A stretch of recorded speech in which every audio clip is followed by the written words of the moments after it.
There are moments when the greatest cruelty does not come from strangers, but from those we have loved the most. Why does a son humiliate his mother? This question not only tears families apart, but also reveals one of the darkest truths about the human psyche. In this video, we will dive together into the depths of psychoanalysis to understand why these painful dynamics arise. You will discover how unconscious conflicts, cultural conditioning, and the shadow aspects of personality lead to this destructive behavior. In the end, you will not only understand the psychological mechanisms, but also gain a clearer view of the complexity of human bonds. Let us begin with a truth Carl Jung already recognized. What we fight in others is often what we cannot bear in ourselves. When an adult son humiliates his mother, we are not talking about a moment of impatience or temporary frustration. We are talking about a systematic pattern of degradation that is deeply rooted in the unconscious structures of the psyche. This cruelty does not arise from indifference, but from an excess of emotional entanglement that never found a healthy resolution.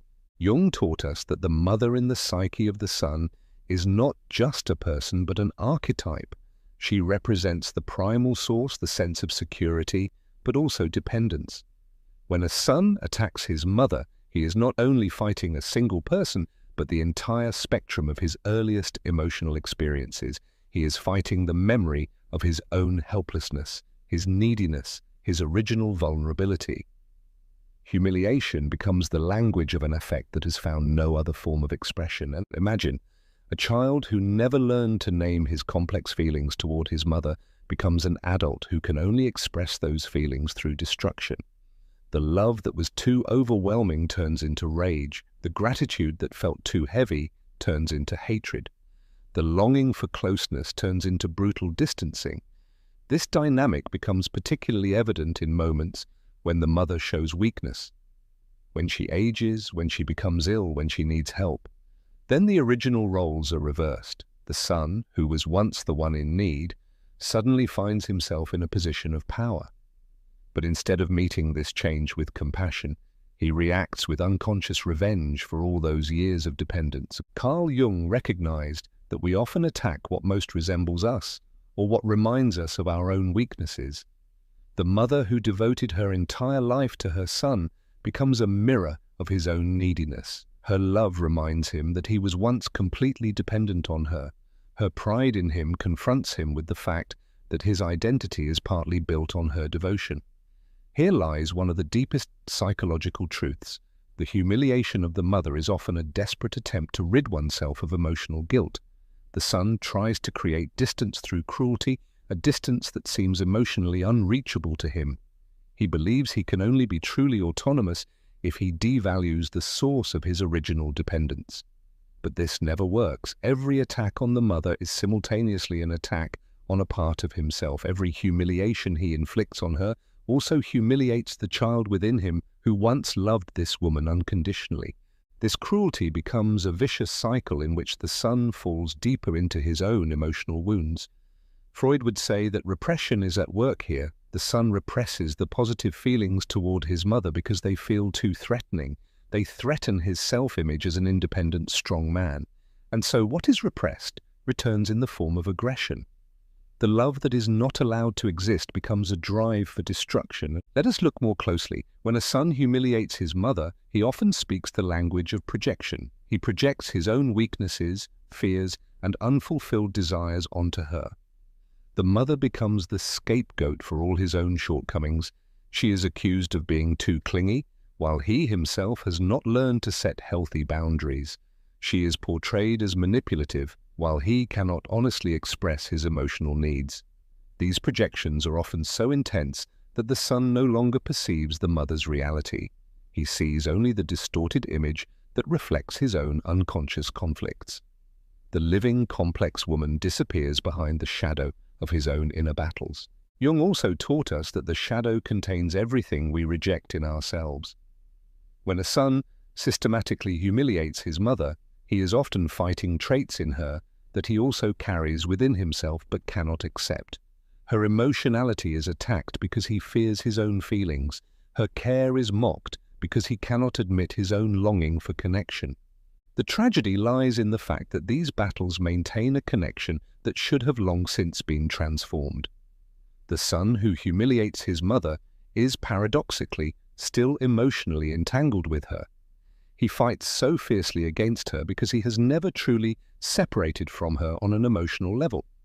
Aggression becomes a perverted form of attachment. Here, another dimension of this dynamic is revealed, the fear of individuation. Jung described individuation as the process through which a person becomes their true self. This process requires separation from the parents, but in a way that honors both sides. The son who humiliates his mother has never completed this separation. He is stuck in a phase of rebellion that actually belongs to adolescence. But this rebellion is not the healthy rebellion of a teenager testing boundaries. It is the bitter rebellion of an adult who never learned to develop autonomy in a mature way. The humiliation of the mother becomes a ritual through which he constantly tries to prove that he is free, when in truth he is trapped in his own unconscious patterns. In this dynamic, the mother becomes a tragic figure. She has often dedicated her entire life to raising and caring for her son, only to experience her devotion being met with contempt. Yet she too is not free from unconscious contributions to this pattern. Sometimes she struggles to let her son go. Sometimes she clings to the role of the mother because she has defined her own identity through it. Jung recognized that in every destructive relationship, both sides unconsciously contribute to maintaining the dynamic. The mother who continually allows herself to be humiliated may be sending unconscious signals that reinforce this treatment. She accepts the role of the victim because she believes it is the only way to preserve a connection with her son. But this acceptance is also an expression of unresolved psychological conflicts. A mother who allows herself to be systematically humiliated may never have learned to recognize her own worth independently of her role as a mother. She sacrifices her dignity because she believes that love requires sacrifice. She confuses self-abandonment with devotion, but the truth is that this kind of sacrifice does not help the son. On the contrary, it deepens his contempt because it shows him that he has power over her. A person who does not respect themselves will struggle to earn the respect of others. The mother who sets no boundaries raises her son to abuse this lack of boundaries. Here, the complexity of the human psyche is revealed in all its tragedy.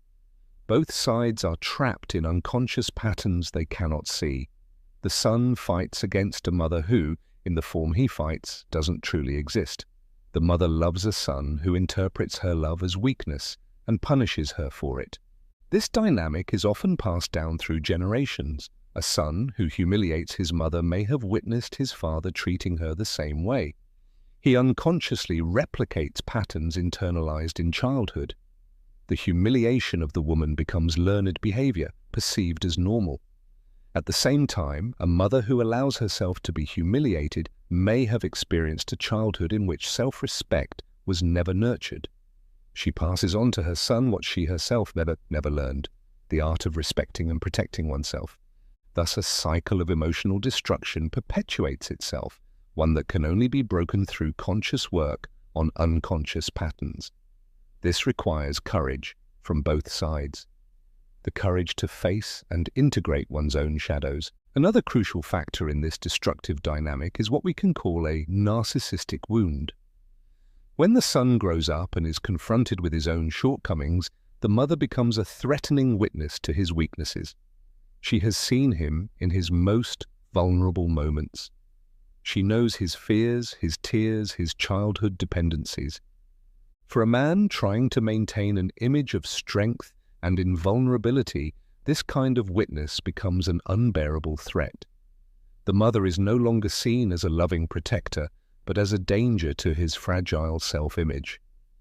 Her very existence reminds him that he was once small, helpless, and needy. Jung would describe this as a conflict between the persona and the shadow.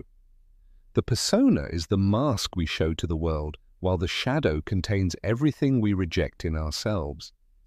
The mother becomes a living symbol of the shadow because she embodies the memory of the son's vulnerable, dependent side. This narcissistic dynamic is further intensified by cultural factors. In our society, men are expected to be independent, strong, and emotionally closed off. A man who openly speaks about his love for his mother, or who appreciates her care, is often seen as unmanly. These societal expectations force many men to deny their natural emotional bonds. The humiliation of the mother then becomes a perverted form of self-assertion. The son believes he can only prove his masculinity by devaluing feminine care. He confuses cruelty with strength, indifference with autonomy. This confusion becomes especially evident in moments when the mother needs emotional support, when she becomes ill, grows old, or asks for help. The son often responds with rejection or even contempt. Her weakness confronts him with his own mortality, his own vulnerability. Instead of accepting this reality, he projects his fear onto her and blames her for his own anxieties. Freud taught us that we often hate what we most fear. The son who humiliates his aging mother may be fighting his own fear of aging, dependence, and death. The mother becomes a scapegoat for existential fears he cannot cope with. This projection is particularly cruel because it punishes the mother for something she is not responsible for. She is blamed for her own vulnerability, for her natural human needs. The son who never learned to deal with his own weaknesses turns the mother into the embodiment of everything he rejects about the human condition. Jung recognized that the integration of the shadow is an essential part of psychological development. The son who humiliates his mother has never completed this integration. Instead, he has projected his shadow onto her and fights it where he believes it is safest. Yet this strategy never leads to real liberation, it only deepens the inner split. The real tragedy lies in the fact that this humiliation often escalates precisely when the mother most needs love and support. The son who attacks his mother in her vulnerability robs himself of the opportunity to develop genuine maturity and compassion. He remains stuck in an adolescent stage of emotional development in which weakness can only be handled through aggression. Here we also see another dimension of cultural conditioning. In our society, men are often not encouraged to show care or take emotional responsibility. When the aging mother needs support, many sons feel overwhelmed and respond with rejection. They have never learned how to offer loving support because this role has traditionally been assigned to women. The humiliation then becomes a defense mechanism against this sense of overwhelm. Instead of learning how to care, the son blames the mother for needing care in the first place. He punishes her for her neediness instead of recognizing and developing his own capacity to nurture. This dynamic is further intensified by modern living conditions. Many sons live far away from their mothers, with their own professional and family obligations. Physical distance often becomes emotional distance, and the mother becomes an abstract figure onto whom frustrations and unconscious conflicts can be projected. Technology, which should foster connection, often becomes a tool for humiliation. Messages go unanswered, calls are ignored, visits are postponed or avoided altogether. This passive aggression is often even more cruel than open confrontation, as it leaves the mother in a state of uncertainty and silent suffering. Jung taught us that behind every strong emotional reaction lies an unconscious complex. The son who reacts so violently toward his mother may be struggling with a mother complex that has shaped his entire personality development.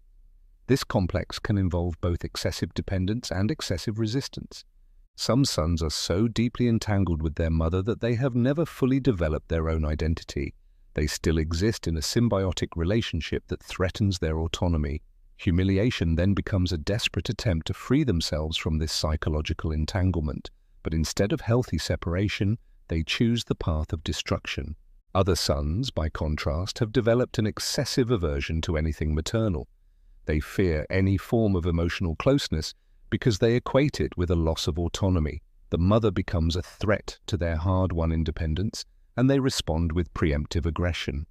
Both extremes show that the relationship with the mother never found a healthy balance. The son never learned how to be both connected and autonomous at the same time. He swings between total enmeshment and total rejection, never finding the middle path of mature love. The mother in this dynamic is often a tragic figure, caught between her own emotional neediness and the desire for connection with her son. She may have built her entire identity around the role of being a mother and cannot let go without feeling as though she is losing her entire reason for existence. At the same time, she often unconsciously contributes to the continuation of the destructive pattern. Her inability to set boundaries, her willingness to endure humiliation, sends the son the message that his cruelty is acceptable. She becomes codependent in a system that harms both sides. Jung recognized that true healing is only possible through the integration of the shadow and the awareness of unconscious patterns. For the son, this means facing his own weaknesses and fears instead of projecting them onto his mother. He must learn that true strength lies not in humiliating others, but in the ability to deal with his own vulnerabilities. For the mother, it means developing her identity beyond the role of the mother and learning to respect and protect herself. She must understand that true love sometimes means setting clear boundaries and refusing to tolerate destructive behavior. The bitter truth is that healing is often only possible when both sides are willing to face the painful truths about themselves. The son must accept that his cruelty is a sign of his own inner weakness. The mother must acknowledge that her self-sacrificing tendencies may be standing in the way of true love. This realization is painful, but it is the first step toward liberation. If both are willing to see through their unconscious patterns, a new form of relationship can emerge, one based on mutual respect and genuine autonomy, rather than entanglement and projection. Carl Jung taught us that the greatest treasures often lie hidden in the darkest corners of our psyche. The destructive dynamic between mother and son also contains the potential for deep healing and transformation. If the son learns to integrate his shadow, he can become a man who is both strong and compassionate. If the mother learns to honor herself, she can become a woman who loves without sacrificing herself. The humiliation that now seems like an insurmountable chasm between them can become the starting point for conscious and mature love. But this requires courage, honesty, and the willingness to explore one's deepest fears and desires. In the end, the question is not why a son humiliates his mother, but how both can find their way out of the shadow. The answer lies not in blame or justification, but in the courageous willingness to recognize and transform one's unconscious patterns. If you see yourself in these words, whether as a mother or as a son, know that change is possible. The first step is always awareness.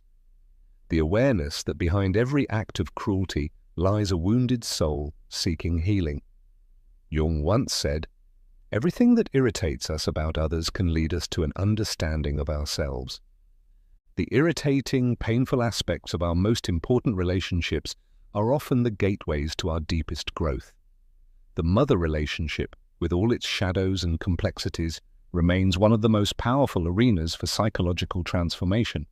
It reflects not only personal dramas but also the great themes of human existence: love and hate, dependence and autonomy, life and death. If you feel that these words touch a truth within you, share your thoughts in the comments. Tell us about your own experiences with these complex family dynamics.